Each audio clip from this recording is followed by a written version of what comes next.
This episode is brought to you by Indeed. Stop waiting around for the perfect candidate.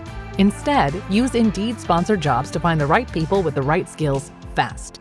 It's a simple way to make sure your listing is the first candidates see. According to Indeed data, sponsored jobs have 4 times more applicants than non-sponsored jobs. So go build your dream team today with Indeed. Get a $75 sponsored job credit at Indeed.com/podcast. Terms and conditions apply.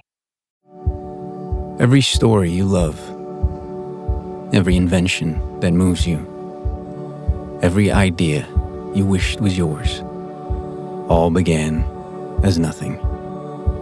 Just a blank page with a blinking cursor, asking a simple question. What do you see? Great ideas start on Mac. Find out more on apple.com/Mac. Sit back in your seats, get something to eat, and watch this movie. Don't let the kiddies see it, because, well, we'll let you hear the beginning first. Thank you.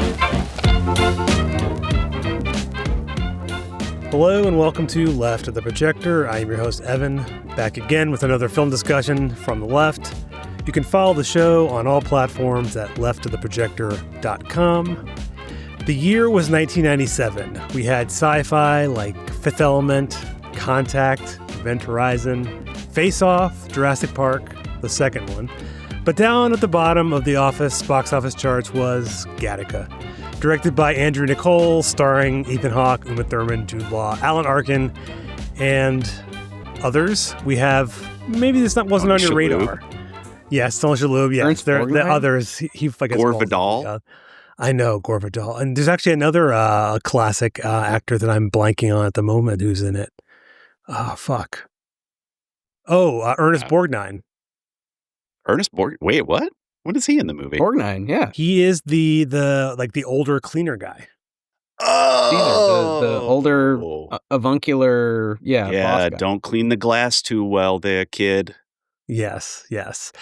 Exactly. But this was probably a film that maybe kind of fell off most people's radar, just didn't do well in the box office. You know, it only netted a $12.5 million on its $36 million budget, you know. Not good, as they might say. But to discuss this forgotten, although now you'll remember it, sci-fi film from 1997, we have the hosts of Why We Roll podcast, Wythe Marshall and Chris Pickett. Thank you both for being here today. Hey, thanks for having us. Yeah, salutana, mikoi. It's a little Esperanto for you. That's perfect. But before we jump into the film at hand, I thought you might both introduce yourselves further, tell us about your podcast, Stillfleet Studio, which I didn't even mention until now, but anything that the listeners may not be aware of. Yeah, Chris, do you wanna kick us off? Hey, what's up, everybody? I'm Christopher Pickett. I'm a multidisciplinary artist living in Brooklyn, New York, and I make lots of stuff. I make tattoos. That's my kind of day job, and how I know our wonderful host Evan here. And I also make tabletop role playing games with Stillfleet Studio with my wonderful friend Wythe Marshall here. Hey. And I'm Wythe Marshall. I'm a writer, and I live in Queens now. I used to live in Brooklyn for a super long time. And I'm a science writer and science fiction writer, which are a little bit different things. So by day, I write about food and medicine in the future.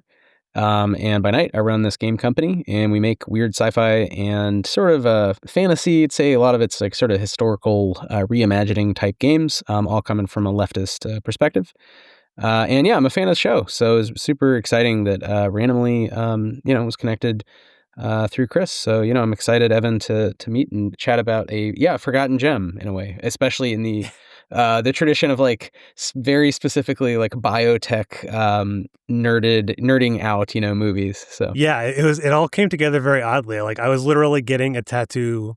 And I don't even know exactly how it came up. We often talk about like books and sci-fi and these things, and I feel like we were talking about. I think when I last saw you in person, Evan, I was in the middle of a spate of biopunk novels that I was reading, and I feel like we talked about that quite a bit. And then I think maybe I told you about Why We Roll, which By the way, Wythe and I have a podcast called Why We Roll.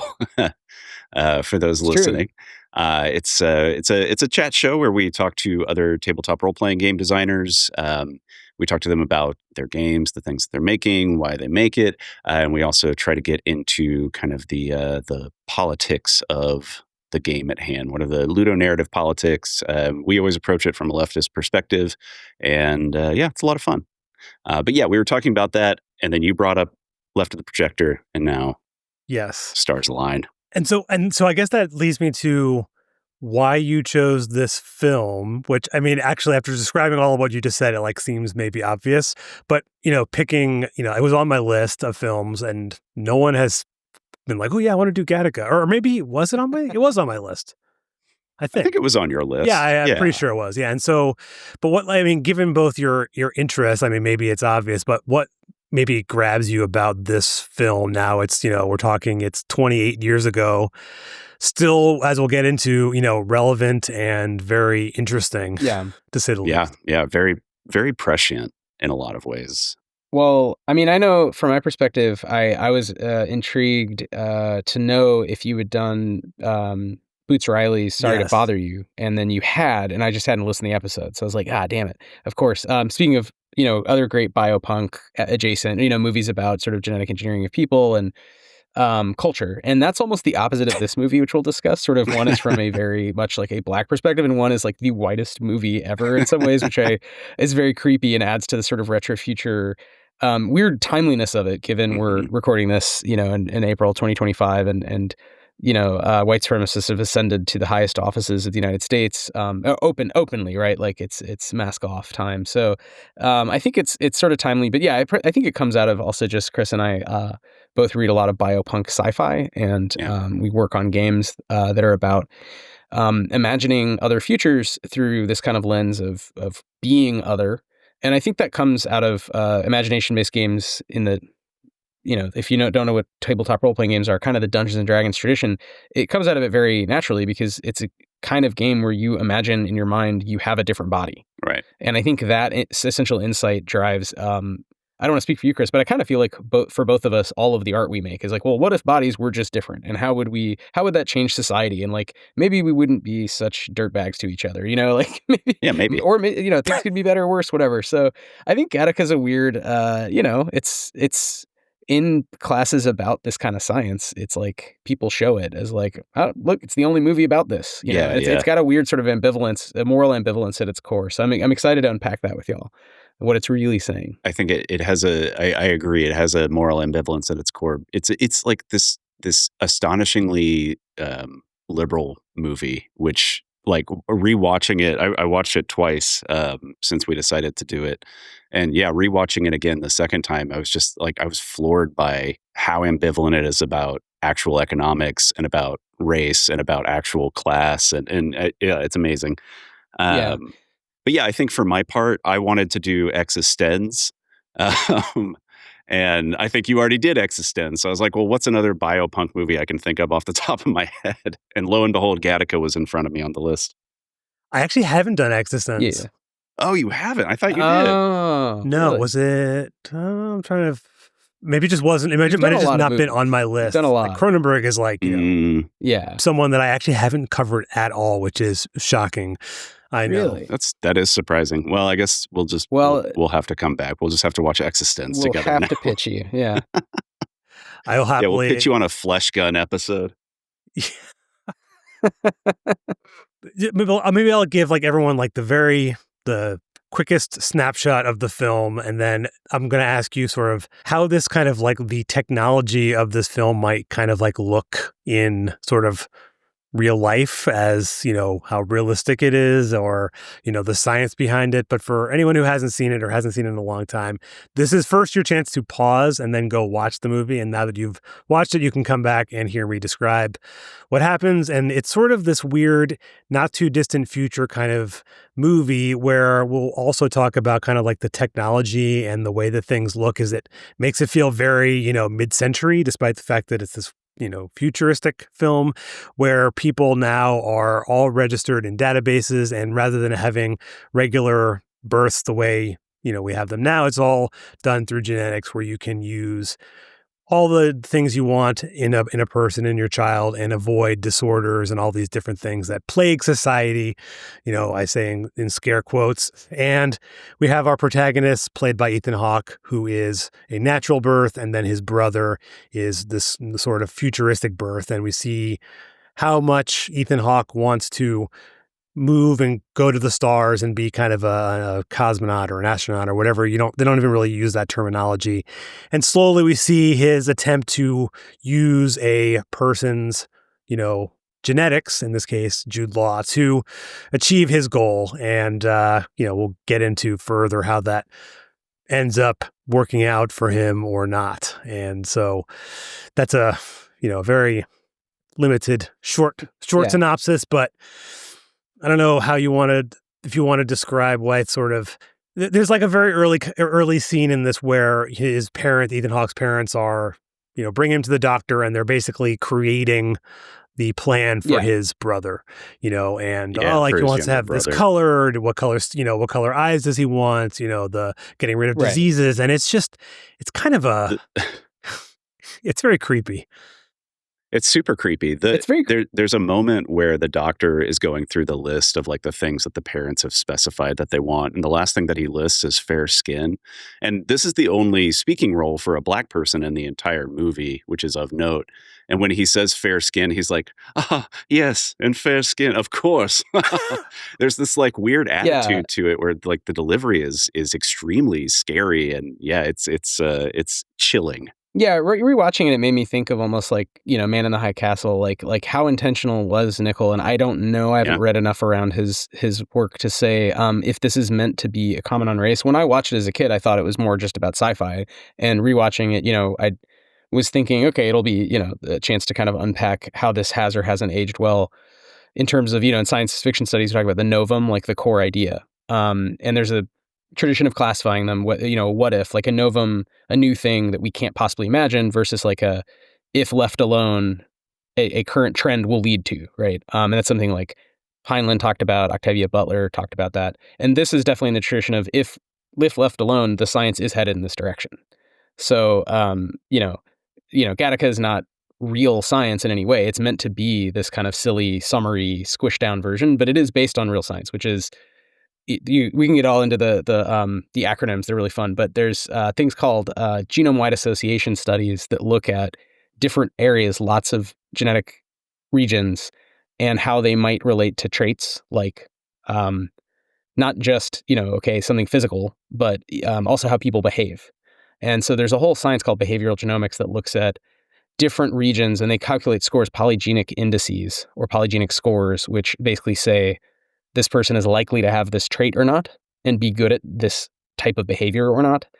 A lot of this is coming out of medicine, but you can imagine right away, right? Your mind jumps to, well, can this have other uses? And yes, I mean, this is real science that has other uses and is very controversial within biology, because people can say, on the one hand, studying how genetics relates to behavior is very old. It goes back to looking at fruit flies and things, but the origins of modern molecular biology. But like, it also gets into this creepy, I think of it as Gattaca territory, where it's like, well, if you believe these things, that a certain polygenic index will lead to a certain behavior, then could you control for that? Could you select for that? Could you engineer that? And in theory, the answer is yes, right? Like as far as I know, no one's doing this currently. But in theory, the more that we build up this information, this database of kind of these regions of genomes seem to lead to control for these behaviors. So we're talking about lots and lots of genes in different states, different alleles, so different ways that the gene is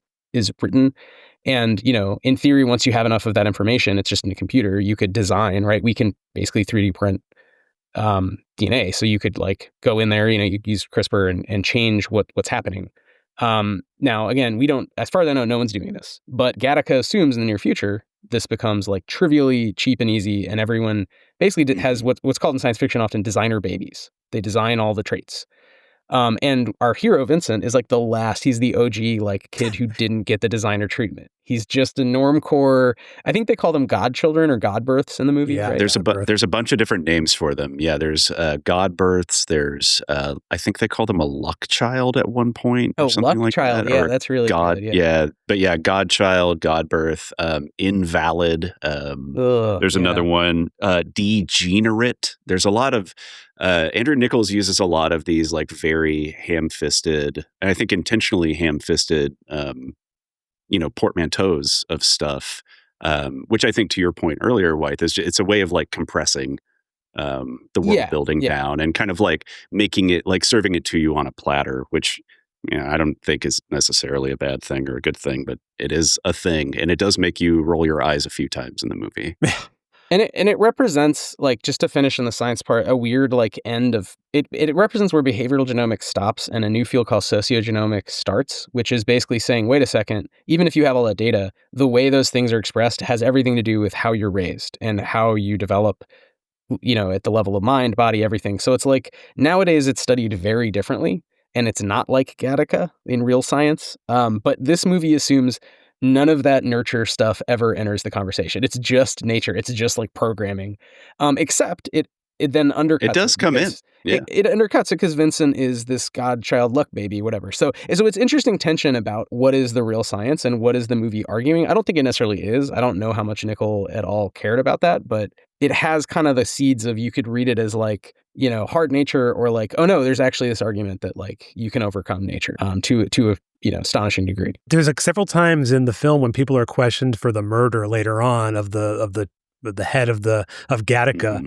And they're like, oh, I don't have a violent bone in my body. Like, you can like go check it, like look it up. And so it's very clearly that they're trying to almost like weed out the potential for crime, from these people, in addition to the traits. And I think that also plainly fits into the idea that there's no people of color in this film.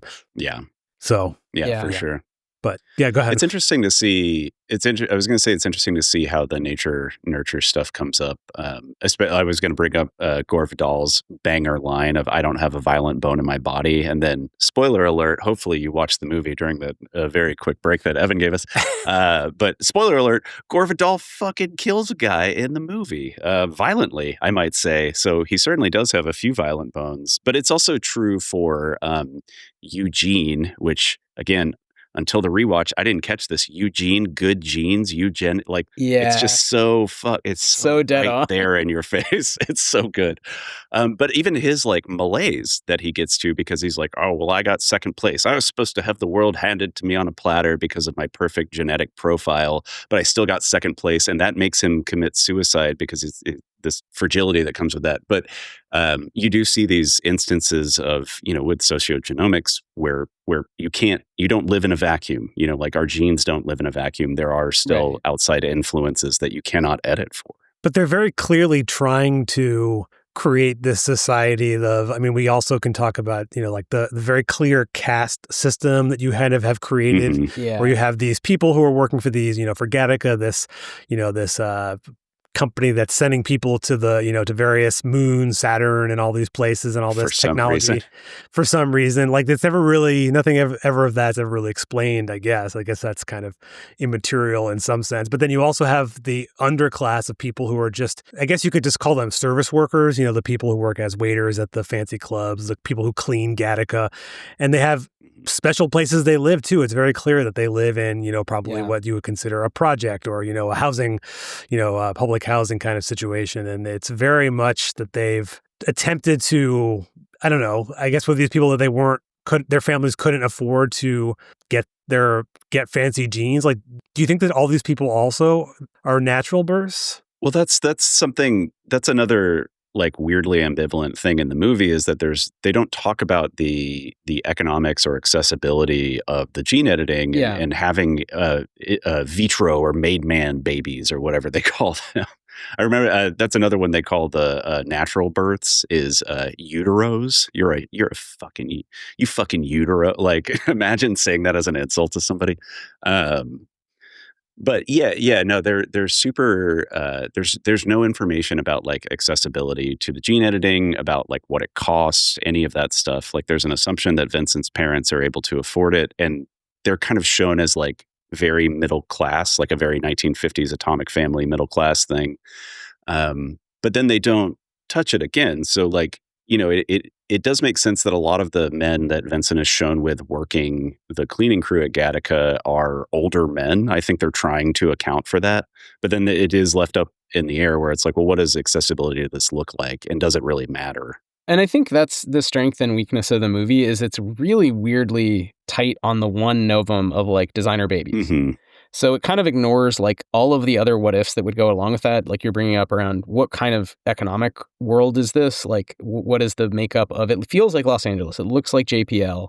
It's again bringing up, Butler. It feels like it feels like Gattaca is the Marin County Civic Center. Oh, okay. There you go. So it feels like a place we've known and a kind of sci-fi we should be familiar with, but it sort of cuts away so much of the world and has these retro future choices around like everyone's listening to jazz and driving old school cars. And it just feels like they did, there's no attempt to have futuristic computers. Everything looks sleek, but not really thought through in terms of the sci-fi. It's just kind of clean and generic, with the one exception that designer babies. And all we're going to talk about is designer babies.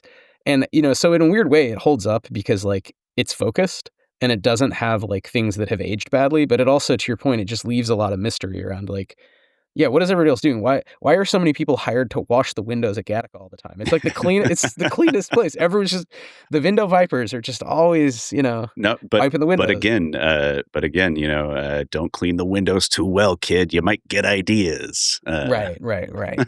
That's why they need so many people to clean the windows, because nobody's doing their job.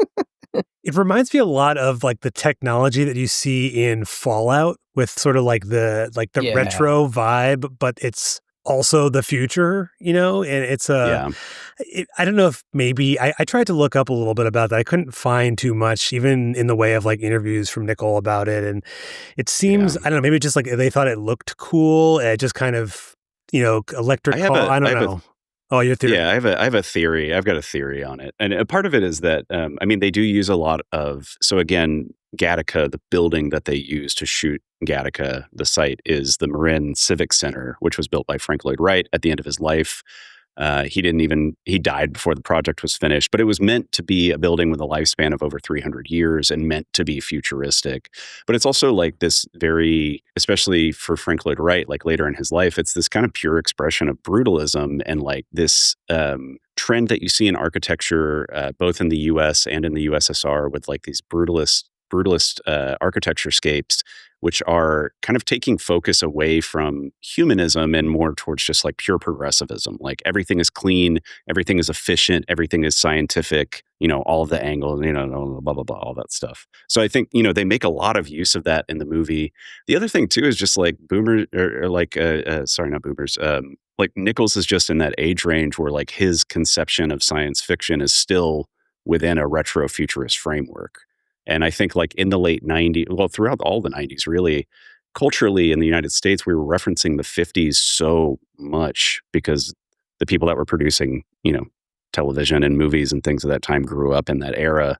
So I think that there's a little bit of that in there. There's a little bit of like, what does utopian sci-fi look like? Well, it looks like the Jetsons. So we're going to go with this kind of like modernist sheen on everything, if that makes sense. No, I think that makes sense to me. Yeah, it's like referencing 2001, which is referencing the Bauhaus, and it's sort of like sleek design as a kind of filler that just says, don't think too much about it, which again, I think is really effective. If you look at Star Trek, which was a really like popular show and not, in some ways, like not high concept, but now we can look back and say, oh wow, it broke all these barriers and was really smart and kind of leftist, right? But like a lot of that was just, make it sleek, like make it so that your brain turns off, like how would that work? And I think Gattaca weirdly achieves that well, where like even though a lot of these choices, like the jazz club is so corny in some ways, it's also like, okay, I get it, this is a stand-in for whatever music is popular at this time. Like it kind of doesn't really matter, right? It's not about the music, it's only about Will Uma Thurman, who by the way is the love interest. This movie is full of like A-listers. Will she fall for Vincent, Ethan Hawke's character, our degenerate Utero, which every time I hear Utero, I hear Kurt Cobain screaming lyrics in Utero in my head. It's great. So it's fair enough. A lot of musical associations. Yeah, and one of the things like separate from the kind of like the setting too. Well, actually, this is one other thing I'll mention because I think maybe you may have put it in your note just because we're talking about the aesthetics and the set design and all of the things, the choices there is the apartment where both where Ethan Hawke and Jude Law share to prepare all their blood samples and fingerprints and all these things they have to do, which is also worth talking about too, is the staircase in there is like just the DNA strand, which I think is it's like, just a double helix. Yeah. It just like looks cool. And also for anyone who doesn't know, the title of the film is also the GATC, which is the different, nucleo bases of DNA, which again, it wasn't the original title. I saw on Wikipedia it was supposed to be called The Eighth Day, referring to the day they created the Bible. And that would have been, I don't know, somehow just that title change almost would like change the idea of the film in my head somehow, like making it religious. It would recontextualize a lot of the film, which I think there's notes of that in there, like calling them godchildren, and like there's these echoes of religion throughout the movie, but it is largely done away with. Although isn't there like an Ecclesiastes quote that the movie opens with? Yes. Yeah, it opens with a sick quote, Ecclesiastes 7:13, and a quote from William Galen, and it's interesting to think about specifically the eighth day. I mean, I think that the idea again of the ambivalence of like it's a critique of this, right? Clearly, I mean, Vincent wins in a sense. But it's not of great critique in the sense we're identifying of. It doesn't really look at the systems, the structures in which Vincent prevails. It's just one person's triumph of nurture allowed his imperfect nature. It basically is a movie that assumes the premise will sort of happen, right? It's like, yeah, eventually we'll have designer babies and you'll be shit out of luck if you don't have the designer genes. But maybe if you work hard, you can be like Vincent. I think the real hero is Tony Shalhoub, is the lumpen bad guy mobster who sells him like the ability to what they call in the movie borrow a ladder, right? Like become a fake designer person with Jude Law, right? So Jude Law's lost the ability. He's been paralyzed. He can't walk. So he's kind of given up. His whole thing was he was really good at swimming and he liked, physical stuff. So he's kind of given up on life and he basically is trading, he needs money and he's given up. So he allows, Vincent, Ethan Hawke's character Vincent to kind of take on his persona. And I think there's something interesting about the fact that to your point, like Gattaca makes it about the fake JPL like research institute where they're also constantly sending astronauts to different moons of the outer planets for no stated reason. For like how does the economics work? I don't know. And they speak Esperanto, but like it moves it away. It makes me so mad. The like the critique of like man's hubris and redesigning things, like taking over the role of God, which I think the movie is sort of, it's a critique, but also sort of like, it's not that worried about. It feels like, Well, that's why I think you said before, Chris, that you commented it's kind of a very liberal take or whatever, something what that means. And you were just saying how the idea that Ethan Hawke, he doesn't have any money. He like runs away from home at whenever he's 18 or, something like that when he's able to get away. And he's a cleaner at Gattaca. He eventually decides he's going to go through this process to, use the borrowed ladder. But you said as the idea of like, oh, he could just, if he just works really hard, he could get there. And it sort of gave me the vibe of like, pull yourself up by your bootstraps and you can just achieve anything. And it's sort of like that. But it only was able to do that through, cheating and doing these other things that really is what reality is. This is where for me, the connection with Andrew Tate comes in. Oh. But no, that precisely what you're saying. Like that's why it feels like a very, maybe not liberal. It feels like a very neoliberal movie to me in a lot of ways. In that, like, it's not about Wythe, to your point, it's not about breaking down this oppressive system. It's not about having a revolution, about banding together. It's about one person through sheer tyranny of will and bootstrappedness achieving his singular goal, which is still to be productive within the larger capitalist, I'm assuming it's they never say otherwise. So I'm assuming it's like a late stage capitalist kind of system that they're in that has a new caste kind of slapped on top of it.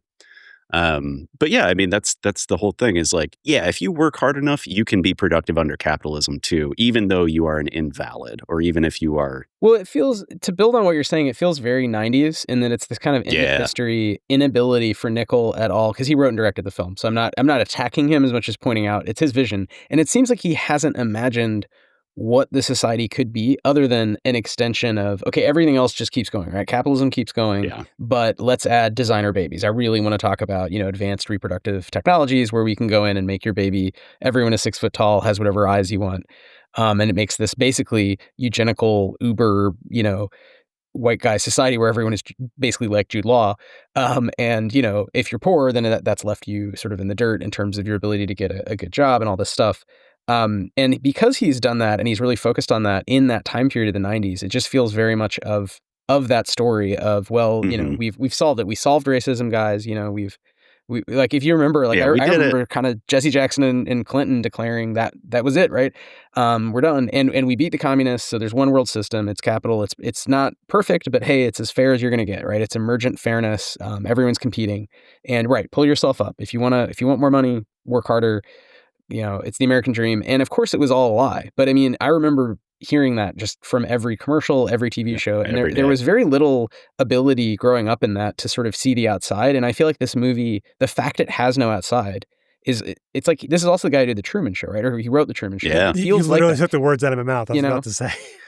There's no beyond. And you really want to just punch through the wall of like, okay, forget Ethan Hawke. He's the least interesting person in the movie. What is going on really in is. this world, Yeah, I was going to say, like, I want to know more about Uma Thurman and like the fact that she somehow is able. Thing. She also has a heart condition. How did she get into Gattaca? She's way more interesting, and we get nothing about her. No, it's actually very other than the heart condition thing. Yeah, it's extremely disappointing. Yeah, and you also would love to know more just about, Jude Law. It's like, clearly his family was wealthy, but where did all the money go? I'm fine not knowing anything else about him personally. That's fine. He is given kind of the most dynamic character, though, in terms of his ups and downs, right? He's given things to act that are like more human than the sort of inhuman. I'm Ethan Hawke. I'm just preternaturally focused on astro navigation or whatever. He's always like just reading textbooks all the time. And he's working out with astro navigation textbooks as well. Yeah, they're so big that they're like 25 he's pounds. Doing like, it's like a 50-pound textbook that he drops on the floor. And you look at some of the other films that that Niccol has done, and a lot of them are related to like also Ethan Hawke in it. Like I haven't seen it, I don't think, but I was looking at the description. Lord of War, which is I think like 2005. This is also like kind of that post 9/11. I don't even know. That's the one with Nicolas Cage where he's like an arms dealer, right? Yes, something like that. So he also did In Time. Mm-hmm. Oh, with that one? Justin Timberlake. Yeah, with he brought sexy back, but he didn't have enough time. I haven't seen that movie. That one looks, admittedly, whatever. Andrew Niccol, you're great. I don't know about that movie. It looks real bad. Maybe it's just the time that it was made. I don't know. Well, it's another like mono novum. Like then in time, your lifespan is currency. And so, it's time and money being the same, which of course is both like a platitude, but it's also something in economics that we think about, especially on the Marxist side, how to sort of think about labor. So it's again it's like a movie that starts with a kind of Marxian premise and then just becomes Justin Timberlake shooting guys. And it's like again, there's no there, even though you want there to be. So it's like, I feel like it's like Gattaca in that sense of like almost really interesting. I think Gattaca is more interesting. I have not seen In Time since it came out, so it's been a while. Yeah, I mean the thing about again, this comes up a lot in countless number of episodes where we talk about sometimes like, oh, like do you think that the director had was he using his personal politics sort of playing into this, and whether it is intentional or unintentional is you could always. Just be, as I think you said, Chris, like the age he is and like looking at technology and how sci-fi is and all of that. So it seems like a lot of those kind of played into here. And, I'm sure didn't find much about his politics. I imagine he's probably just kind of a run-of-the-mill liberal type. That's just kind of what the film seems like its politics are to me. And I don't know. I was going to say something else. It would kind of have to be. Sorry, Evan. You should think about what you're going to say. I just wanted to follow up that like, how could a communist or a fascist make this movie? Because a fascist would celebrate the eugenics and have no ability for there to be a critique of it. And we would have made a movie that's like, this is awful. Like, eugenics is the worst. And like have, characters who are racialized in the movie and responding to this world and living in it. And instead, Niccol's made a movie that just is totally, it like walks the line perfectly on whether this is kind of good or bad, I think. I think it's supposed to be a critique that just doesn't feel that critical of like, basically a case, like money-based caste system inscribed into your DNA that like, they talk about the lifespans, like the people who do not have this engineering die much more easily, more often. You know what I mean? Like, so it would over time, you would start to see basically like speciation. Like this is like nightmare fuel stuff if you think about the consequence. Well, I think it says they live 30.2 years or something like that, because you have disorders and these things that they have the technology to do all this genetics. They have the ability to go, how many rockets do they send up like during this film? Like 50, 100, like it's every dozens, day. Every day. There's tons I think of them. At the beginning of the movie, Uma Thurman asks Vincent, Ethan Hawke's character, how many they launch a week. And he's like, 15, sometimes more. So at least 15 rockets shooting off a week. Yeah. Per week, yeah.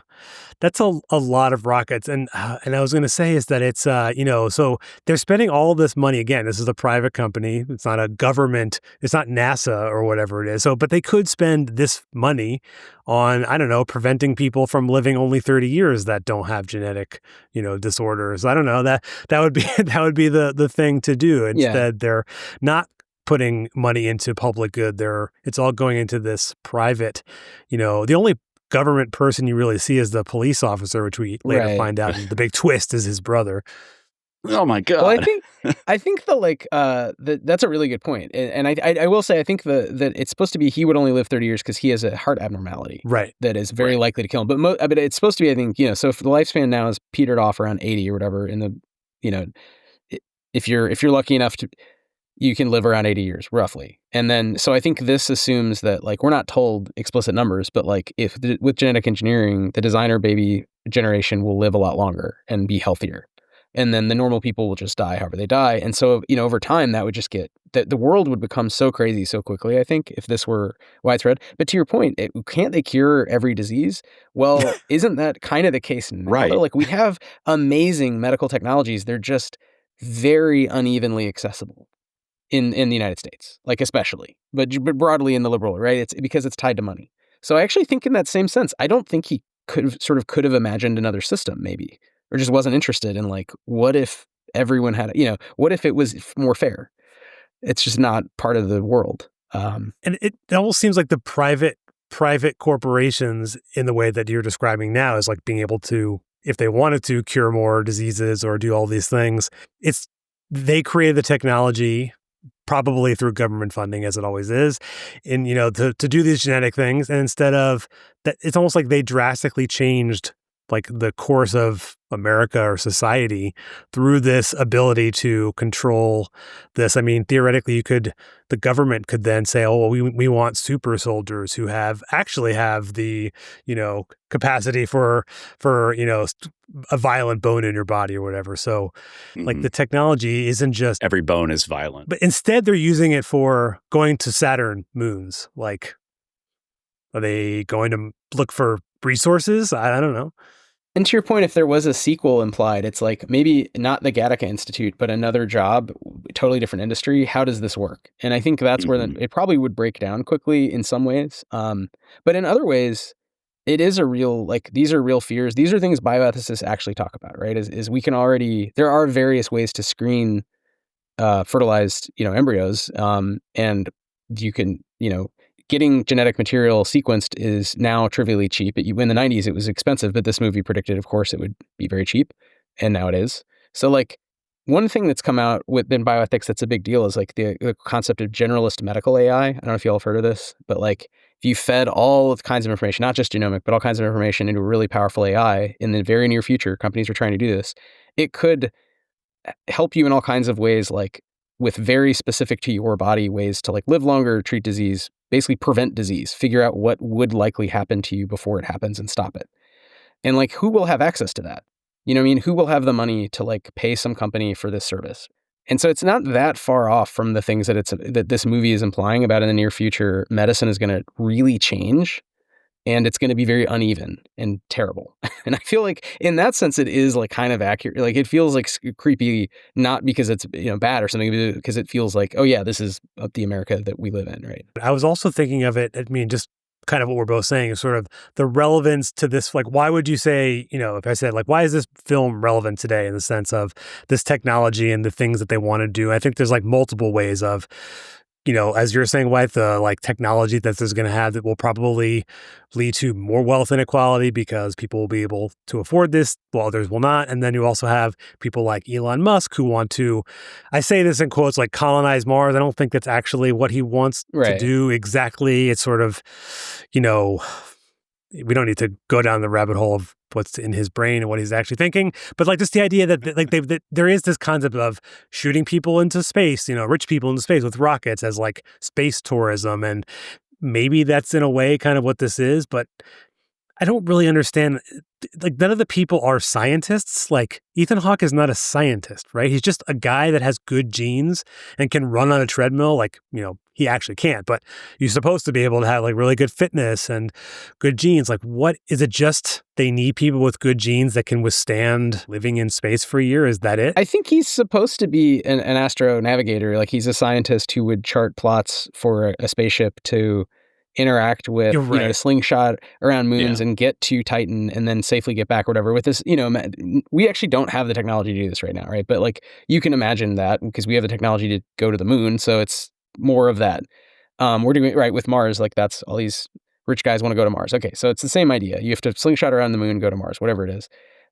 So he's trained. I think what's implied is he just learned that by getting textbooks from like the library, which is really funny to imagine. He goes to like the Santa Monica library and gets like a 25-pound textbook on like, so you want to be the greatest engineer in the history of NASA, and he just like reads it.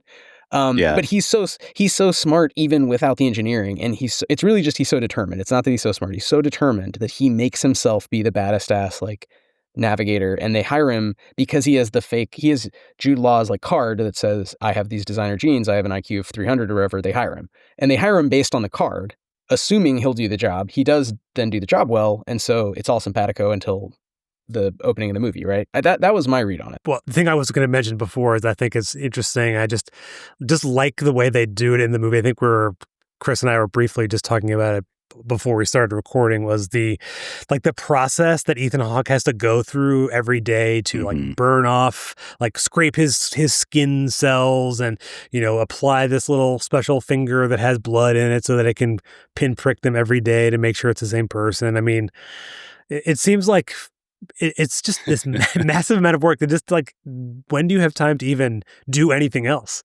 Right. That's the question, is like, how do you have a life outside of this? And I guess the answer is that you just don't. You just dedicate. And maybe that's like a part of Vincent's character, is that he's just so determined. He's so dedicated and just has such a tight focus of will that like it doesn't matter to him if he's dating or going to see movies or having friends or anything, I guess. But yeesh. Yeah, I guess that's right. I mean, the only time you see any like external socializing is when he goes with Uma Thurman to that sort of, club. One jazz bar. Yeah, twice. They go there twice. Or I guess you see the place 3 times. He goes there with Jude Law, drinks a bottle. He goes there with Jude Law. Yes. Yeah, Jude Law gets really drunk. He goes there with Uma Thurman. He punches a J. Edgar, a cop, and almost gets caught by his brother. I think it's just twice. But yeah. Okay, just twice. Yeah, and then I guess the only other time he goes to Uma Thurman's, beautiful mansion type apartment, house, whatever. And all these people have mansions. It does seem like that, but clearly Jude Law and Ethan Hawke live in sort of normal housing, which is still very nice. Yeah. It's clearly like multiple floors and the whole, I don't know. Like I lost my, I think it's just like the whole idea of all the things he has to do in this house, of just all the materials and blood spinners. That's probably not what it's actually called, but the blood like spins around and centrifuge. Yeah. Yes. Yeah. I came into my second rewatch of being like, they don't talk about the economics just like, how do you get all of this equipment? How do you maintain it? All of that stuff. But then like actually rewatching it, there's a couple little bombs that they drop. So like Tony Shalhoub's character is like, if this thing doesn't work out, you have to return the equipment within 7 days. So there's like this, like hint that this is kind of a leased agreement thing. And then another one where later in the movie, Jude Law is having a tantrum because they sent him a hair dye that's 2 shades lighter than his hair color for Ethan Hawke's character. So they touch on it a little bit, but yeah, I mean it's like hundreds of thousands of dollars worth of equipment just to like live your life in a shitty way. You'd think that when they were investigating, like, wouldn't it be pretty easy to track that there's a random guy that's ordering all this hair dye for like, they can like. You can get like a sequence of someone's DNA by just like giving them like an eyelash or swabbing your cheek at like a little booth. Like it's also weird that they have just like booths for people to just do sequencing. Yeah. There was a lot of like pre or early internet kind of imaginaries in this as well. I think like instead of having like massive, like they have databases for like who's valid and invalid and things like that. But there's not like a concept of like just having the internet and like tracking purchases or cell phones even really. True. It's part of the retro future is not just design at the level of like the cars look old and they're listening to jazz. It's also at the level of the way that the cop and criminal, the fact that we're rooting for the criminals and the cops are old school cops who knock on doors. They're like gumshoes who like take little notes, and like they don't have real they don't have like surveillance networks. So it's a very different kind of fear from the way we're surveilled now. It's nowadays actually there's something called environmental genomics, which funny enough, like you can get a lot of information from like just a water sample from anywhere about what's going on there, human, non-human, all kinds of things. And so in a weird way, the movie is like super futuristic and also like really old school, where they only have this one technology. They only use it a certain way. They have a couple. They have space flight, I guess. They're really good at space, and they're really good at bioengineering in a limited way. And then everything else is kind of stagnated. And that's kind of like you were saying about Fallout, Evan. It reminds me of like the random choice. You have the fader of like far future sci-fi stuff, and you like move it up for a couple things, but you leave everything else kind of at normal or whatever, or even move them down. So I don't know why that was a choice, and if that was just a style thing about like wanting it to feel noir and old school or timeless. But it definitely, the coppery is like hilariously bad. The cops it's amazing. Are the most god awful inept cops. Jude Law outwits them by just being like a jerk, just trolling them. Yeah, and they're like, oh my god, I have to leave. The I forget the actor's name, but the cop brother from Breaking Bad is one of the J. Edgars in this movie. He has a brief scene with Jude Law. He's actually not even, his character doesn't even have a name. He's just like cop number 3 or some shit like that. Oh, Dean Norris. But he has Dean Norris, yeah. Yeah, Dean Norris, thank you. But he has a brief interaction with Jude Law where he's like, oh, my Game Boy here with my green and black 2-bit LED screen says that you're not, he uses the word crippled, and Jude Law's like, oh, I'm not crippled, you moron. And then he like chases him down and he's like, what's your badge? What's your badge, you fucking flatfoot? And when he called him a flatfoot, I almost lost my shit. I was like, that's too much, man. Like, you're already calling him J. Edgars. You're already like, come on. Well, another funny thing, just thinking about like the technology and, just what they have available. The thing that I think is also hysterical that is never not funny to me is every time they do like the blood dropping and the screen pops up and it shows Jude Law's face, it kind of like glitches out. And it's like, oh, they have this, they can go to the moon, but they can't like fix their like little screen watches and like other things. Well, there's a point where Tony Shalhoub's character is like, nobody looks at photographs. Like, it doesn't matter that you don't look at them. Who looks at a photograph anymore? And it's like, why has photography just disappeared? Like, that's a huge miss. Yeah, that's true. That's true.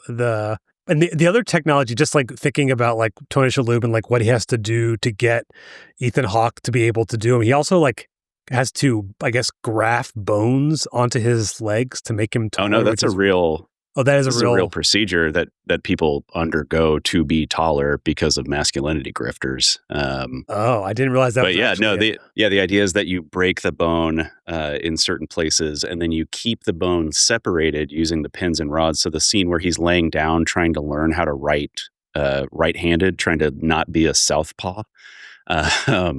you see he's got this like apparatus around his legs that's like stretching him and holding the bones, and then as the bone heals, it regrows into the spaces that are left behind, which is how you can get taller. The downside is, which they don't talk about in the movie, is that you can really easily just break your fucking legs by like running or playing basketball or doing anything that's like minimally active. But he never has to run in this movie. But he does. He's on the I don't treadmill. believe it. He's on the treadmill. He's got to run for 20 minutes, and he almost bites it from that 20 minutes. But Chris, that reminds me, because you were talking about the toxic masculinity, and that was like such a Yes. theme that came through really evidently. Because I also didn't know. I was amazed that was a real thing. I was like, this has to be just like kind of sloppy sci-fi, but apparently no. Shalhoub does not deal in sloppy sci-fi. No, So, Shalhoub is hard sci-fi only, baby. but I wanted to hear more about, because I feel like I can guess, but like, can you say more about kind of how you read it as this kind of like, oh no, the Andrew Tate has won kind of universe in this movie? Yeah, I mean, I think a lot of it comes in. I see a lot of it in Jude Law's character, honestly, but also in kind of the overall message of the movie.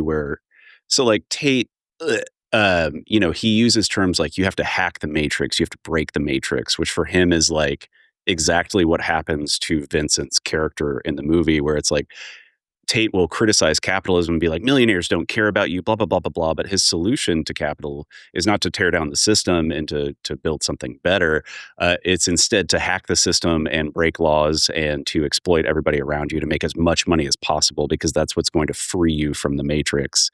And it's not a one for one, but I do see that in Vincent's character arc, where it's like, we're not criticizing the system. We don't care about that. I have one goal. My goal is this thing. I'm going to do whatever it takes to get there. But you also see it in the frankly, like the kind of petulant, frail, masculine nihilism of Eugene, of the original, I forget his name in the movie, Eugene, whatever, Jude Law's character. And how, Jerome. like, he just kind of... Jerome, thank you. Yeah. Jerome, Eugene, whatever his last name is. But yeah, I also see it in the kind of like petulant nihilism that he has, where he believes that he was supposed to be the best at everything he did. And the fact that he got fucking silver sent him into like a spiral of malaise that made him hate the entire world is crazy, and like we could talk about sociogenomics with that as well, where it's like, it's just a random factor could have kept him a point of a second behind the gold winner. But like, still, that's enough to kind of break down the fragile masculinity that he has built up, and also just the kind of privilege. And you see that a lot with people that follow Tate, usually like young, angry men who feel like they are entitled to a lot of things and their privileges have not been met, or it's getting harder just because, fucking tariffs and life and basic economic shit. The fact that we're not getting paid to keep up with inflation, yada, yada, yada. But instead of, trying to think about like, all right, well, how do we collectively organize around this? How do we build a better world? It's instead turned inward and made extremely atomized and alienated and individualistic. And then you get these kind of masculinity grifters like Tate or, like Joe Rogan, these kind of fuckers who, actually, there's another tie-in here. Like, they push fucking supplements on people all the time. So there's actually like an interesting tie-in with posthumanism with that, where they're trying to do this kind of like embodied posthumanism. Like, I saw an ad today of Pete Holmes shilling for Magic Mind, which is like a little shot drink that you take, and it's supposed to be like liquid Adderall, make you more productive and smarter and whatever. Anyway, I'm rambling at this point. There's a connection between Andrew Tate selling supplements, MLMs, designer babies. I got the whole red string board going. That just makes me think more. Like, I'm constantly thinking about like the economics of this society and how, like, is there like because we saw originally, like you're saying, I think before, or one of you mentioned that like Vincent's parents were seemingly middle class, and like, how did they even afford the technology? Maybe it was like early on in the, in the being able to do this or something. It's not really stated, but like, I know this is more like us kind of just imagining what it would actually look like. I'm just thinking like people in, MLMs, like trying to sell the people who work at Gattaca, like things to make them like even better, or, I don't know. And clearly Yeah. there's a pharmaceutical industry too, because Uma Thurman's she has her little pill container. So she's taking some kind of drug of some sort. And I don't know, these are just. Yeah, and there's an obvious black market for things as well, with Tony Shalhoub's character representing that. Yeah. Yeah, I mean, it feels again like another interesting, like, who are the people doing the borrowed ladder process, and like, what is the sort of like lumpen science serving that, and how does it all work economically? How do you get in the hole with the mob, and like, how many of these people succeed and fail? And like, I think that's like, to me, one of the more interesting parts of the movie that we really only get in the beginning, and then basically Vincent just takes, he has no, like, spoiler, he doesn't ever fail, he just keeps going.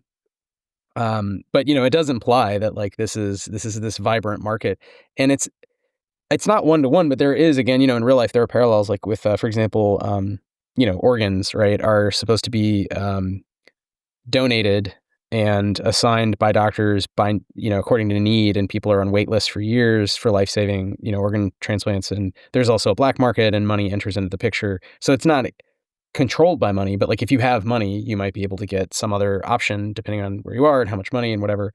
And that's we can again imagine that like really easily any medical technology having this kind of Gattaca like downside, because we actually see it day to day. Like it is our actual world. It's just not quite like, we don't, as far as I know, bioengineer babies at the level that is implied in this movie, but pretty much all the other parts of that sort of there's shadow economies, and there's the other sort of aspects I think do exist. So in terms of the relevance, like I do think it's kind of reflecting on the world today. It's still kind of hits home, if not much more now than in the 90s. Yeah, no, I agree. I mean, I think there's a lot to think about with the commodification of the body in this movie, and we see that especially with Jude Law. But I would be curious to explore that outside of it. Like, what is, like you're saying, black markets for organs and things like that. What does that look like? How does that kind of change? Like, do you get a weird kind of like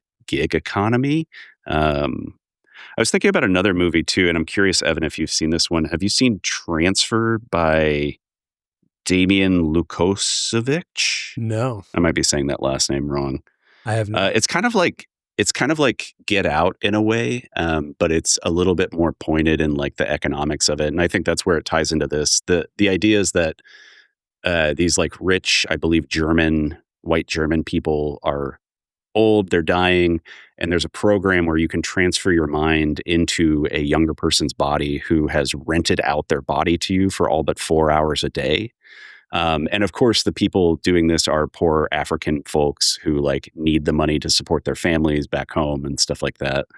But I would be curious if like there's room for imaginaries or narratives like that in the kind of Gattaca universe, or like how far you can kind of push the commodification of like specific body parts, much in the way that they do with like pee and blood in the movie. Yeah, they do imply that really gross kind of chattel, like like you said, Get Out, and Transfer looks it looks really interesting, actually, looking at the I just looked that up. The article. Well, and also with like all the technology too, is like clearly they have all these devices and like fake, thumbs, fingerprint, I don't know what they're like, silicon or something that's something, bioplastic glued to your, like, clearly if they have all of this technology, it's probably not being used for good purposes. It's being used in this black. So it's like there's clearly like a very enormous, especially if like most of society is like these companies where you have to have a certain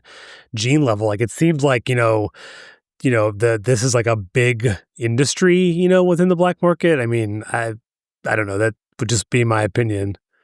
I mean, someone's making. I mean, you don't have demand without supply. Yeah. You don't have supply without demand. Someone's making these things. It also feels like an underexplored part that could have been explored in an alt script, where there's just you see, like I said, other places. So it's not just Gattaca, because I feel like it's so monofocused on this one place that you don't really know what it would be like to work at like the equivalent of, it's not because society. There's always going to be sort of bell curves and stuff in some way with class society, right? So this is taking class society and adding this kind of eugenical layer. But I think it's still an interesting question. What if you're not a Gattaca, but you're like the manager at the Best Buy equivalent, right, in this world? And so, you maybe didn't have the same genetic score that Jude Law did, but like you had some sort of design. Like, how does it work, to You're that the point? perfect middle manager. You're the perfect, just passive aggressive. Like, I'm really sorry you can't return this. My genes are telling me to tell you the best way to get you to fuck off. I mean, it's like the gene test is like, the SATs or something. Like, oh, what did you score on your SATs? I don't know, I scored a 1200. Oh, well, you're going to be the Best Buy manager. But if you score a 1600, then you can work at Gattaca or something. I don't know. Yeah, like that's what they imply, I feel like. But I don't know how it would work in Niccol's mind, or if it's supposed to be like we're never going to address, like, if they very purposefully cut all that out and just tried to keep it super focused on this one story. There was going to be a TV show, but it got... Really? I saw that. Yeah, I think it was probably early stages in 2023, I think, and it never actually happened. That would be interesting to see what they would do especially doing it now. Like, I almost picture it as like a Black Mirror style, that could be the, just dark and Yeah, that would have to be the direction. Yeah, it's not a comedy. I mean, I don't know why I just thought of this, but I remember, Wythe and his partner came over and we watched it for our first kind of rewatch together. And something that my partner pointed out, my partner Jen De La Vega said that was that the technology reminded her of like Theranos and Elizabeth Holmes, which I also think is kind of an interesting thing. It's like it's a lot of what they show as the technology in the movie for testing the DNA is extremely inefficient. Like the little thing that you put your finger on when you walk in through the front door. It's like, how are you not giving everybody hepatitis A through Z, and I'm sure there's a hand wavy thing for that, or it just doesn't really matter. But it's something that just like picked out as like a real life problem in applying that kind of technology. It felt more important probably now than it did back then to address that. Doesn't seem like there would have been a more efficient way for people to be checked when they come in than like pricking their finger each time. I don't know. Can they just have like implant something in their skin? I don't know, like a chip, I don't know. Sure. Well, it's kind of the problem of the mono, like it's like elegant to pick one thing and make your whole story in sci-fi about it. But one of the problems is that's just not how real life works, because it's not the most efficient. Like biological stuff is often not the most efficient. That's why like we don't live in goop houses, which are fun to imagine, like a world where biology is technology 100%. But like, it'd be easier to, like have some sort of implant with like a unique signature that's very hard to hack, and then you could scan that like something electronic, right? That's not like like opening up a wound and like passing along like tainted blood. Like he's it's like very like it makes it Cronenbergian because it's kind of silly and surreal and over the top. In this, and it is actually the dissonance between so much goopy blood stuff implied and like peeing. There's a lot of pissing. There's and a lot talking of about pissing. penis size. There's a lot of like, hey, nice penis. But like the rest of the world is so austere and this kind of 50s creepy, like white bread, vision of this retro future, right? That I think there is a dissonance there between the Cronenbergian and the like cleaned up 2001: A Space Odyssey sort of stuff. Yeah, that's true. Yeah, it's an interesting tension between like the focus on bodily fluids and bodily function, but then in an extremely austere Spartan space like that.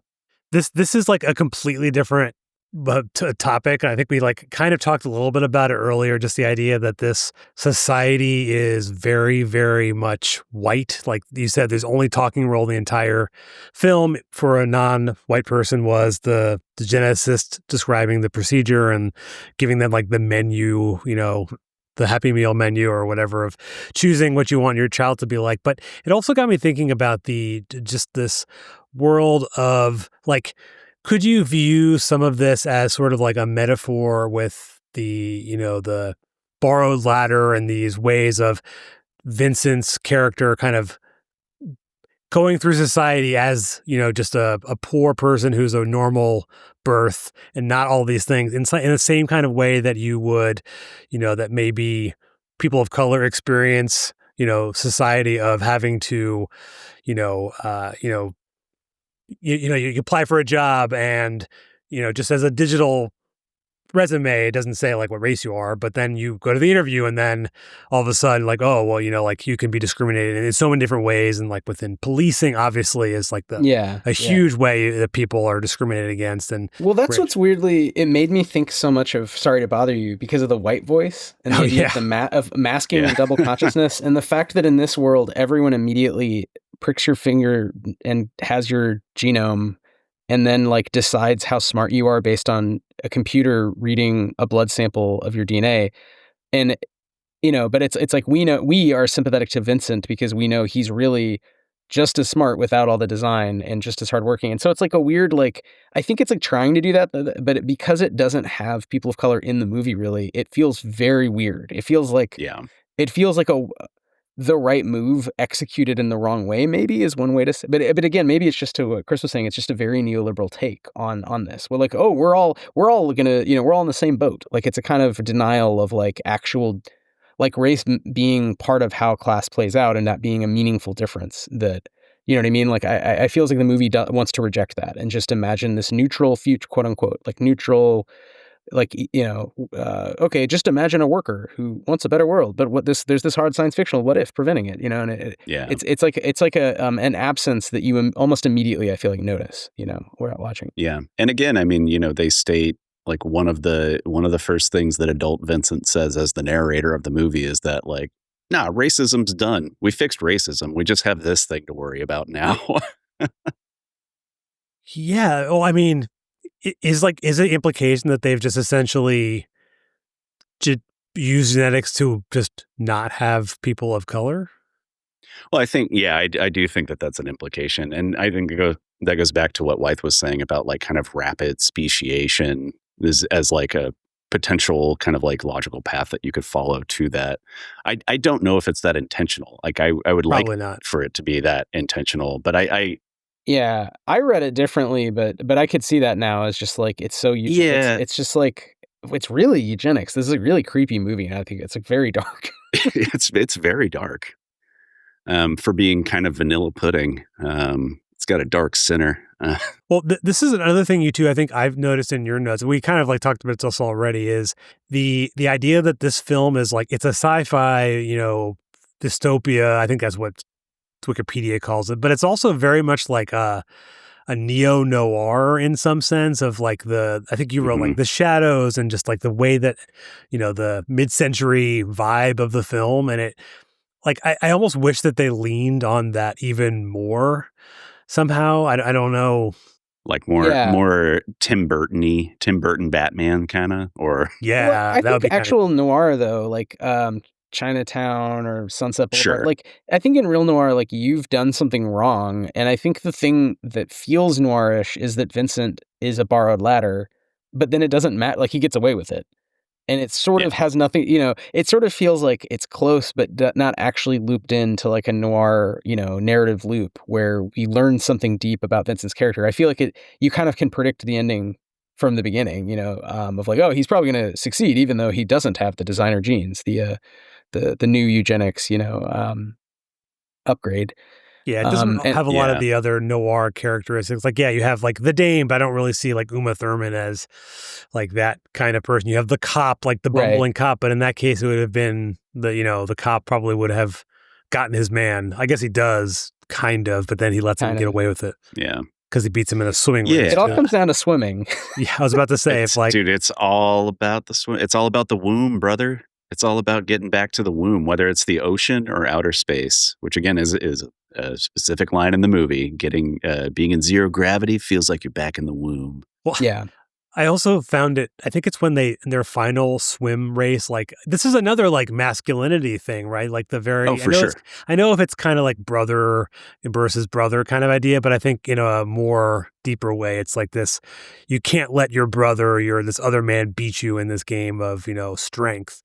And then I think he says like, oh, like we're closer to the other side now. We like might as well keep going. It's like, aren't they at the ocean? I guess it's a north-south thing. Like I don't know enough. Maybe they're it's in a weird sound. Yeah, I don't know. Yeah. Well, yeah. There's a line too, where as adults when they're doing the swim off, where his brother is like, "How do you do it, Vincent? How do you do any of this?" And then Vincent says, "I never saved anything for the swim back." Which again, like I don't know, just everything that he says feels like something that Andrew Tate would say to me. It's also we know categorically untrue because he had to swim Right. back many times. Like he wasn't saved every time by his brother, and he didn't drown to death. So, and he never beat his brother and went to the other side. So every single time up until that time, he saved something for the ride back. So it's just one of those like it sounds So he's a good liar. when you're like a 12-year-old. Well, it's just written for like a mind that is smart enough to jump ahead and make the little connections in the movie, but not smart enough to see that like, oh, the movie is this term. Like we're saying, it's this kind of bubble. And the things around it, the society is the interesting part, but that's all shut out. So it's a very, to me, like claustrophobic script in that sense. That's, it's just really obsessed with germ choice technology, designer babies. This reminds me of, have either of you seen the film Equilibrium? Yeah. Oh, yeah. Yeah. Oh, so yeah. it reminds me, not the film doesn't like necessarily remind me of like the same plot or anything. I mean, I guess there is kind of this weird genetic, they don't have feelings. They take a pill to not, to prevent feelings. But in the way that like, it's a different kind of bioengineering. Much different. But in that way too, you almost don't really learn much about like the society too, in a way that I thought like among the things that are troubling in that movie, like it's almost nonsensical. Whereas in this, like, it's not that it's nonsensical. It's just like, that just wasn't the focus of, of Niccol to give you more about the world. They like give you a little world building at the beginning and some, details. And then it's like, that's enough of that. Let's go to just enough. Yeah. Just a little push. Yeah. Well, I mean, I do think that they both, kind of indulge in a kind of noir pastiche as well. Like aesthetically, Equilibrium does remind me of this movie and a lot of the choices of like brutalist architecture and like true, kind of like monochrome outfits and things like that. Where they're like kind of playing in the same sandbox, but in different corners, maybe. Yeah. It feels like these movies, there's a spate of them, and I actually would really, now that I think about it, include The Matrix as well, which has elements of body horror, but it is very retrofuturistic in a lot of ways, and it really is ultimately about the limits of the human. The Matrix is more successful because it pushes through, but these other movies kind of hold back, and they almost get the critique right, where they're like, oh, the version of humanity you're assuming is specific to like, basically like, one subset of humanity, like white guys, right, or whatever, and sort of your vision of perfection is tied up with whatever American liberal capital and like the culture of that. And there's many kinds of bodies and ways to celebrate, and think about like health, and distribute resources. But instead, you're focused on like this one guy gets to go to Titan, whatever. But it doesn't, there's no critique. It's just sort of it almost gets there. You almost see the cracking apart. Like you said, Uma Thurman also has a heart condition, but then it doesn't matter.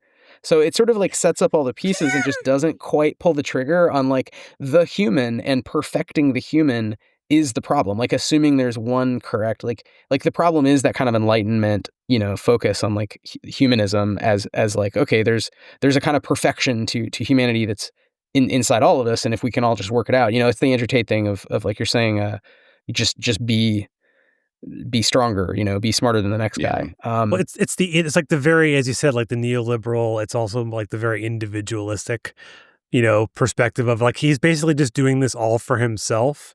There's no, he could like, right. I don't know, in like the real like revolutionary version, he like blows the lid off all the things that they're doing inside of Gattaca and, I don't know, destroys the, I don't know, something cooler. They just stop sending people to Titan for no fucking reason and redistribute the wealth. Yeah, he blows up Gattaca. There you go. He destroys Gattaca, and then they, redistribute the money to do something actually good for society, as opposed to slingshotting people. This is hot. I think we need to approach Andrew Niccol with Gattaca 2. He fixed it. Yeah, we figured out the sequel to Gattaca, and it's gonna fucking roll. I mean, I do wonder, like, if they had made the TV show, would they have explored some of this stuff? Like, I'm thinking about the 12 Monkeys TV show, which I think was pretty bad, if I'm remembering correctly, but it did at least, like, open the scope up a bit. Or, like, the Snowpiercer television show. not a great treatment, but it does like it at least like broadens the scope and explores more of the world building in a way that I do think is interesting and generative. I guess we'll never know. No. We'll never know. The 12 Monkeys, I feel like it started out okay, and then it just kind of devolved into like they didn't really know what to do anymore, and they're just like, well, what if we go back in time again or something? I agree. There was no there. Yeah. Well, but also the thing about Equilibrium and Matrix and this film that I was also thinking about is like the Matrix, as you said, like kind of breaks through, and it's like the revolutionary version. Equilibrium is like the conservative version, and then Gattaca is like the liberal version. Like they're like three different versions of it. And guess which one actually succeeded? True. Because The Matrix also is a much better film for many reasons.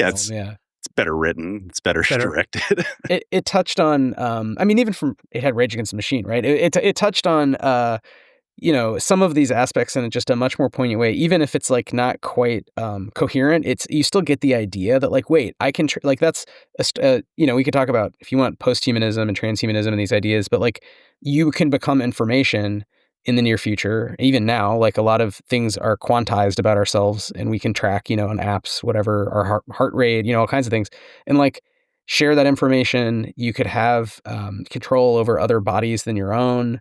You can spend a lot of time on screen, like the way we're connecting right now, is like a very weird, like we're not face to face in a room, we're talking mediated through all these levels, but it feels very organic. And I think that The Matrix took some of those insights and made them fucking badass and cool, and like kind of queer coded, and like also kind of ninja anime, it made it like cool. Whereas I think both Equilibrium and Gattaca were on that path, but don't quite know what to do, with what's going on. They're just, one's kind of a dumb action movie, and Gattaca is this kind of like failed noir.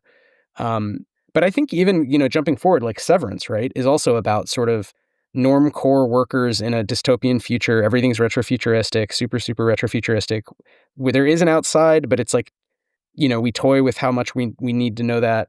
But it's much more of this time where it's like, I wouldn't say it's revolutionary, but it's definitely this kind of nihilistic, like capitalism is clearly the bad guy. Like it's successful because it sort of assumes that the viewer also thinks that, I think, and treats you like an adult, it treats you as such. Whereas, like in Gattaca, like we're also saying, like the economics are just like not talked about in the way that a lot of, to me, hard SF, like, whatever. We're not interested in that. We're interested in this.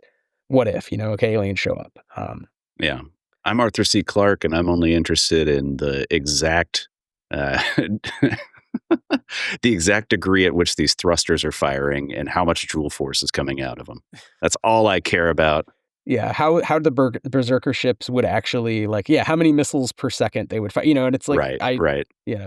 It's wild that was science fiction for so long. I mean, along with these like minoritarian strains that eventually now it's like the foreground, right? Le Guin, Butler, et cetera. But yeah, it's weird. It's weird how Gattaca comes close to being good to me in so many ways. I still selfishly enjoy it just because I saw it as a kid. I like went and saw it and was like, oh, that's weird. But I completely agree. The Matrix is like the much better version of same in a way, Yeah. And I think the kind of political compassing of it also makes it like putting Equilibrium as the conservative version of this like zeitgeist expulsion moment is really funny to me because it's just about shooting gun fu. Is that what it gun kata? Yeah. Gun kata. Yeah. I knew it was some horrible. And they also like the flag in that too was like, it was like very, to me that movie, I actually did an episode on it. He's like a jackboot enforcer, right? Isn't that the whole, like Christian Bale's character is just like a jackboot. Yep. With cool gun stances, I guess. And well, that movie, I think in my discussion of it, I think that film is like also sort of an anti-communist. Like it's supposed to be like, this is like the evils of what communism would look like. Everyone won't have any feeling, and everything looks, brown and dark and whatever. But you can go listen to my discussion on that whole film. But what was that? This other question I was saying. So like sometimes I ask towards like the end too is, which you both kind of already said, like, would you recommend this film to someone? I mean, obviously someone listened to this, they probably, if they hadn't seen the movie already, like, oh, well, like maybe I do want to watch it. Like, would you tell someone like, you should watch Gattaca? I think under very specific conversational circumstances, yes. If I knew somebody was like generally interested in biopunk or transhumanism, I would definitely suggest watching this movie. Maybe it's just a big caveat attached to it. Yeah. That like it kind of doesn't really go anywhere and it's just kind of a centrist muddle about. But yeah. Like Evan, one reason I like your show is because I liked taking, I studied screenwriting in college and took all these courses where basically you watch movies, but you're watching a very specific set of kind of weird random movies the professor likes, but they kind of do make sense in the sense of, how they're putting them together. And that's how I'd recommend watching is like, if you watch it on its own, it's kind of, this weird eugenical, are Andrew Niccol, you're not mad at eugenics, kind of movie with some moments that are interesting. And it's very fast. It's not a long watch. It's not annoying to watch. It has no fat, right? It's a very like skinny plot that just drives forward and ends. So you can watch it, but I would recommend watching it with, whether it's like Alien Resurrection, The Matrix, Sorry to Bother You, something where we're thinking through some of these same themes about the near future of work and bodies and whose body. Transfer sounds awesome.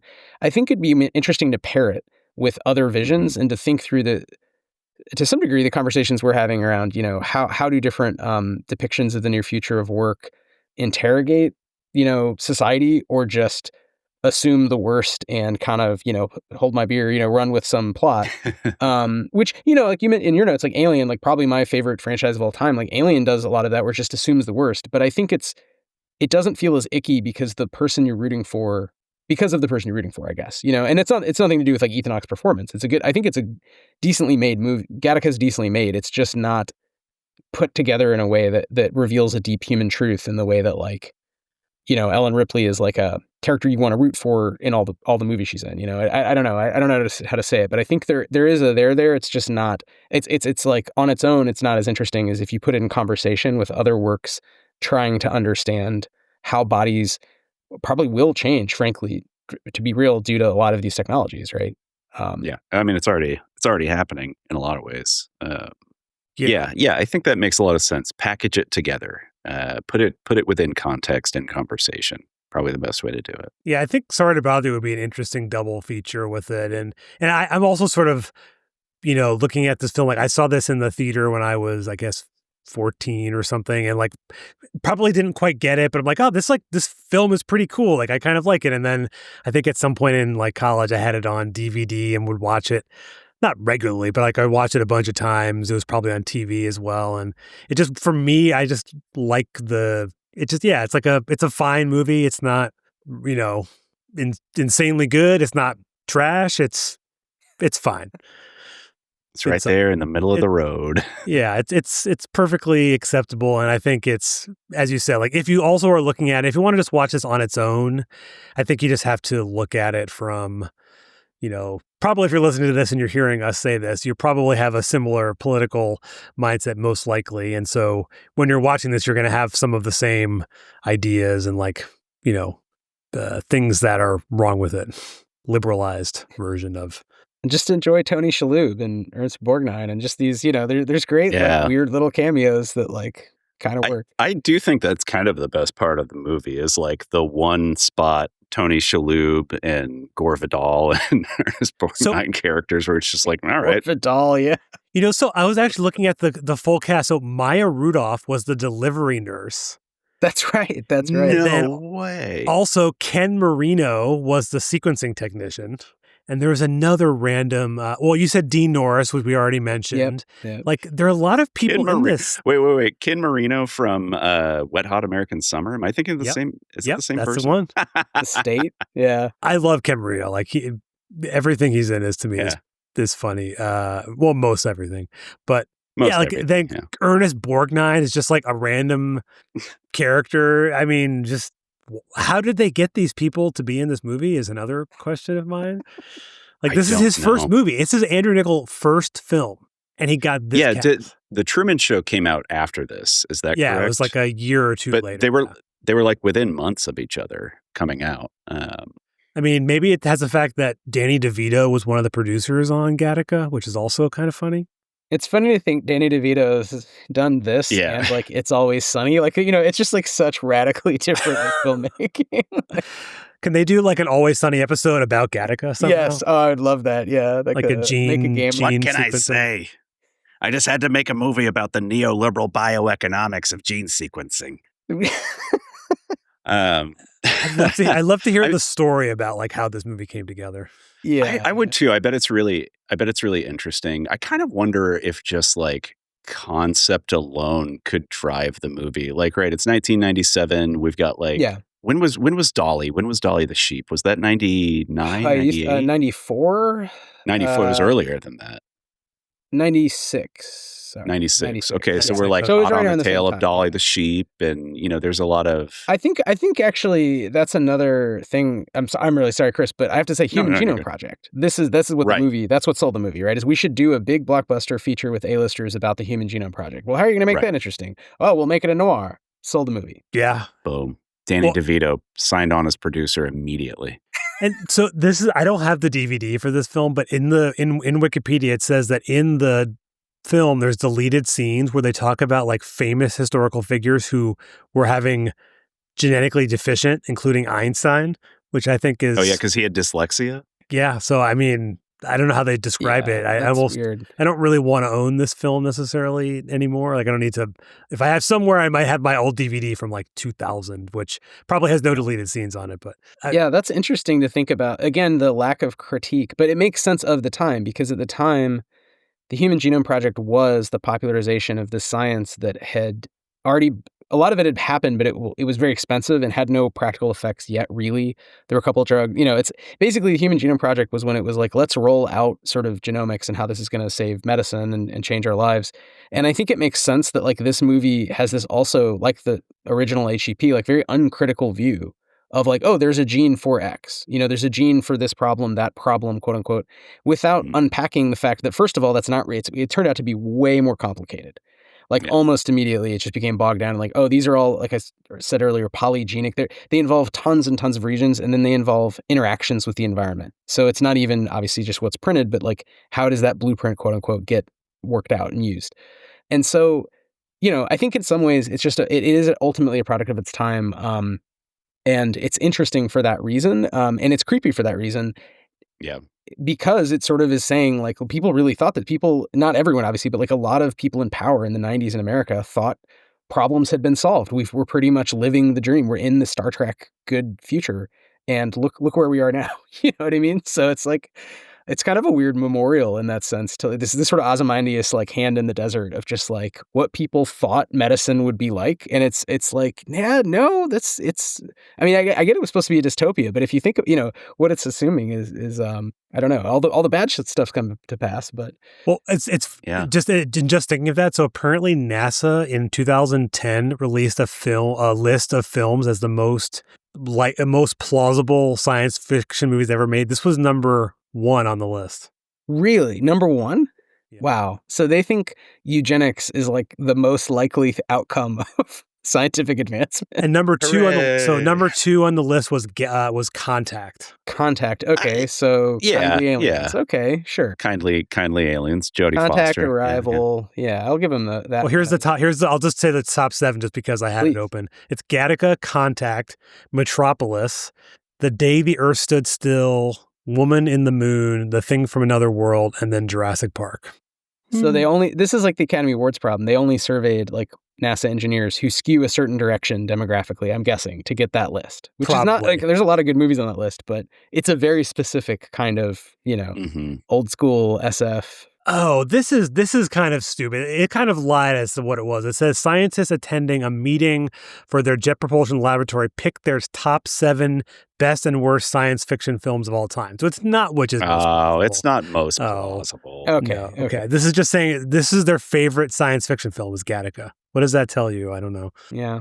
I guess they all think they're those people. I think it's a mirror, right? That they think they are the they're Gattaca. Good gene folks. Well, I mean, you see that kind of shit in Silicon Valley with like the rationalists and stuff like that, where they believe that they have like a divine right to rule the world because they are the smartest people on earth, and yeah, they're genetically superior. Like you see that kind of discourse come up within the rationalist community of like, well, we're genetically superior to everybody because my IQ is and I know how to program real good. I can code good. Yeah. And they're not racist because I'm putting in scare quotes, they don't care about skin color, even though the structures themselves that they prop up and take advantage of are deeply racist. But it's, in their little world, they're not, it's not all white or something in San Francisco. So, oh, hey, we solved that too. I think you're right. I think this movie, it is, like you said, arch neoliberal in that sense. And yeah, it's still, at the same time, I mean, art is complicated. I know, Evan, we've talked on your show, you talk about that with other movies, I believe, but like, there's good and bad pieces to kind of pick out of the kind of, the detritus of film culture, Yeah. So I think this one, like I say, it's still interesting actually that a movie from 1997 is still kind of it's not the best in some moral ways we're saying, but it's kind of one of the more interesting depictions of actual biotech. Yeah. And I love Cronenberg and I love all that stuff, but that is, surreal body horror. It's not right. Like It's meant to be starts fantastic. Exactly. Yeah. Yeah. More of the hard SF premise. So I almost just feel like, this is, somebody could do something else with this kind of science basically and make maybe someone has to resurrect that TV show and, have someone cool direct it. I don't know who would be. Dude, I'm telling you, we can make our own treatment for Gattaca 2 Eugenics Boogaloo and make millions. We'll all be canceled. Rightfully so. But well, the first one made 12.5 million. You gotta pitch it where they can top that. Oh, easy. That's $1997. That's nothing. That's true. That's true. What with our current economy doing so well? Do you think if this came out now, which I don't think it really could, given just like the environment, like, do you think it would do better? Yeah. Oh, I think that if it came out now, it's not a stupid question. I think it would just be a radically different film if it came out now. I think it would hit a lot of the same points, but in much more, maybe dangerous ways is my assumption. I don't know if it would do better or not. I don't know. Yeah. It's hard to imagine, because the movie is set and was created kind of before the modern internet in a sense of smartphones. It's like it would be such a different movie. Like we're saying about the surveillance state, it feels so odd that the cops can't figure out anything except by gumshoeing from house to house and like interviewing individual janitors throughout LA. Like, did you kill a guy? Did you kill a guy? I need a piss sample from you. Yeah, it is the most piss focused movie I've watched in ages. It's like a Tom Hanks movie. I think you could rework it to your point. I think it would be a different movie, is all I'm saying. You know what I mean? It wouldn't be shot the same. It would have to sort of account for that in a way that some things do. Like, I don't know if y'all saw the Dead Ringers TV, miniseries version that came out last year. Is really good. I haven't seen that. Speaking of Cronenberg and whatnot, but so I think it's possible to take older SF and like fix it up. I don't know if anyone would want to do that for Gattaca or should. I mean, somebody wanted to a couple of years ago. They just I guess get the money. I'm assuming. Yeah, it was. It didn't say. I couldn't find any reason as to why it was end up being canceled. I guess they get pitched lots of projects and they just. It was also 2023, so maybe writer strikes potentially, and they're like, forget this. It's too risky. Let's just have another Marvel show or something instead. Yeah. I think that's a good question too. Would anybody make this movie no. these days? Would this movie be allowed to be made? Would there be producers who aren't cowards who would allow for Gattaca to? Danny DeVito would still. Danny DeVito. I bet DeVito would still do it. Yeah, he's got like that old school I guess 2020s producer kind of energy. He's still got weight he can throw around, Yeah. We just gotta run into him somewhere and then we can pitch to him Gattaca too. Him and Boots Riley. I wanna get them in a room and like we're gonna just hang out we're gonna be hanging out somehow and then instead we'll just spend 2 hours writing the script for Gattaca 2 and we're gonna elevate it. We're gonna bring in all the themes we want. Yeah. So before we get to, like fan casting and such, I don't know, Evan, was there like topics you wanted to kind of, touch on or? I don't think I had any other, we kind of asked like, whether you would watch it today. I mean, I think was there anything that we didn't cover that you like wanted to bring up or any like notes you missed? I hit all mine. So. I just think, again, in terms of what these movies, like rewatch, because I like you saw it in theaters when I was a little boy, and I did watch it again in college for sure, but I haven't seen it in years. And rewatching it, it was like exactly this. I think it was like unsurprised in a lot of ways, other than just like I felt ickier about it, Yeah. But I do think it does. The retro future thing is interesting, and I think says something about the inability to imagine a future, which I know we sort of hit on, but I feel like it feels very present in that sense that. Like Fallout, it's like I think these point to our collective failure to imagine better outcomes, other than we see a lot of apocalypse stories and a lot of these kind of retro futures, which are almost like it's like this closed spiral of time where you just go back. And I bring this up just because I read this book of haiku by a guy named Kareem Rama, which is a really good haiku about sort of retro future, apocalyptic, near future science stuff. And a lot of them touch on genetic engineering and such. But it's called "We Were Promised Flying Cars," and it's all these. It's like 100 haiku, kind of basically assuming that like a lot of things science could have made the world better in all these ways, and like so far has only made it worse or just has failed. And I think the movies like this kind of really point out that sort of ambivalence with technoscience, where like on the one hand, yes, it would be cool if we had more control over human bodies in the sense of curing cancer or something, but on the other hand, like almost surely it would be used. And is being used for like bad ends to make money. And yeah, like I said, in that sense, it's very, very present, very relevant. Yeah. So I mean, it reminds me a lot of the Le Guin quote about imagining the end of capitalism, where it's like, well, at one point we couldn't imagine that the divine right of kings wasn't a real thing either. So yeah, I agree. I think it's kind of stuck in its political worldview, and can't imagine a better future. It's one of those things, like, not to go down this topic, but like the problem with so many films not being able to, like, even if they have like a revolutionary concept, they can't like describe what would be next. And I don't know if some of this is Hollywood preventing them from being able to do that, or if it's simply these directors, most of them they don't have a vision of what that would be, like can't understand it. So it's just like a problem with film. Like I think of, like we were talking about The Matrix earlier, like that's better than most, but still not there. Anyway. And I think it is probably a limiting, like who would fund that? Who would invest in that movie? Probably one of the best versions of that I've seen is She-Hulk, which ends with a very Matrix, like it's all AI, it's all just slop, it's all content slop. And it's very like wink, wink, haha, like you're watching it,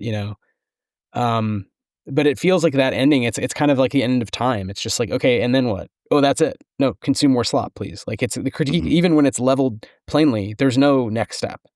So I think in some ways, well, that is, I think, one of the goals of art, and one reason maybe also to do things like play games. I still love movies, but playing games with people is story games. You make stuff up, so you can kind of imagine difference. That's true. I don't know. Yeah. We can say more. We can leave it there. But thanks, Evan, for letting us talk about weird biotech stuff. Yes, and I think and because you mentioned early at the beginning, was it like a Cronenberg film, and also that I haven't done one. But would the one you wanted to discuss, would it be Existence, or do you have a different, like, what's your favorite? This is completely. I could cut this, but like, what's your favorite Cronenberg film? Like, do you think would be a good discussion? There's a bunch. I mean, I think my personal favorite is Videodrome. I had a feeling you might say that. Yeah. I think, but also Existence is rad for the like sheer gross biotech, like gross fantasy biotech. But he's done so many cool movies. I mean, honestly, he does. I definitely want to say Videodrome, but I would love an excuse to watch either ones I haven't watched or just ones I haven't watched in a while. Yeah. I never saw there's like some at the end too, like that aren't the same body horror. Like I think of like History of Violence, Eastern Promises, like excellent movies that are like a completely different, side of. I remember seeing History of Violence in the theater and hating it, and then watching it recently and being like, what the hell was I thinking? And I just think I wasn't ready to appreciate it or something. I don't know. But I haven't seen that in forever. I agree. I think Scanners is also great. Scanners is great. Scanners is great. I agree. I mean, I think if it's a question of like favorite, I would have to say Videodrome, but something I would want to watch. Scanners I would be down for. I don't know if I would want to watch Eastern Promises again. I think Existence would make the best episode of the ones I can think of. You know what I mean? In terms of just like so much weird crap to talk about. I think you could do a really good one on Dead Ringers as well, and honestly bring in the new remake, which was so good, and talk about. I'll have to watch that.